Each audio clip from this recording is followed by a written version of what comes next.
জাতিকে শোষণ করে 10 টাকায় কেজি চাউল 40 টাকা হলো, 30 টাকা লিটার তেল 100 টাকা হলো, আর 2 লক্ষ টাকা কাঠা জমি 50 লক্ষ টাকা হলো, আর আপনার 20 টাকা কেজি রড 100 টাকা হলো, আর প্রত্যেকটা জিনিসই একবারে মানুষের আয়ত্তের বাইরে চলে গেল।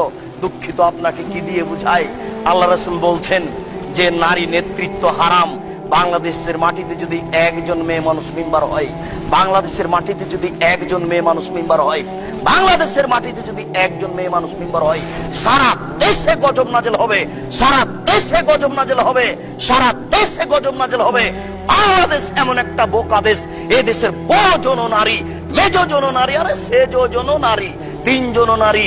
এদেশের গজব ঠেকানোর পথ কি হতে পারে?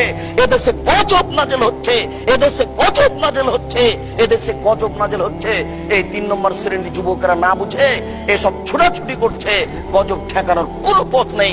এই মাটির উপরে পুরুষের বেঁচে থাকার সুযোগ নেই, তাদেরকে এখন মাটির নিচে যেতে হবে। নারী নেতৃত্ব কে মেনে নিয়ে কোনোদিন দেশে শান্তি আনা যায় না, এটা অসম্ভব হতে পারে না। আল্লাহ রাসূলকে অপমান করে, আল্লাহ রাসূলকে উপেক্ষা করে জাতির কল্যাণ চাওয়া যায় না, অসম্ভব হতে পারে না।